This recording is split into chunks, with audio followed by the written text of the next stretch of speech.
Incontestablement, les meurtriers du juge Renaud sont des professionnels. Il était 2 heures du matin quand 4 hommes à bord d'une tonus se sont approchés de lui. Il rentrait à son domicile en compagnie d'une jeune femme, d'ailleurs le seul témoin du meurtre. Les tueurs ont ouvert le feu. Le juge Renaud a essayé de s'abriter derrière une voiture en stationnement, mais les gangsters ne lui ont laissé aucune chance. On a retrouvé une dizaine d'impacts de balles.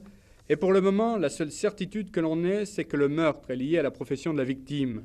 En effet, le juge Renaud s'était occupé des affaires les plus retentissantes de ces dernières années à Lyon. On peut penser à la bande d'Alain Benjeloul, un gangster chevronné qui a été condamné hier à 20 ans de réclusion par la cour d'assises du Rhône.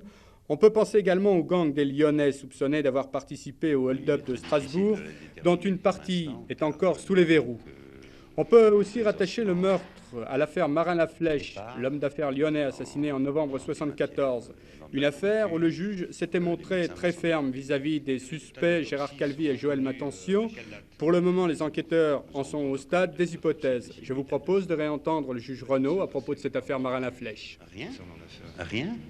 Rien, les inculpations seront modifiées. Nous sommes certains maintenant que Marin-Laflèche est mort. Au début, nous ne l'étions pas, maintenant nous le sommes. Nous sommes certains qu'il est mort. C'est-à-dire que l'inculpation de séquestration va être modifiée par une inculpation d'homicide, de meurtre. Deuxième élément, il est certain que le meurtre est lié à la personnalité de la victime. Le juge Renaud était en effet dur envers le milieu et savait passer outre toutes les finasseries judiciaires. Monsieur le juge Renaud avait une très grande vigueur, une vigueur qui le conduisait parfois, selon moi, à utiliser les ressources du Code de procédure pénale avec un certain excès, une certaine sévérité, d'aucuns disaient même une certaine dureté.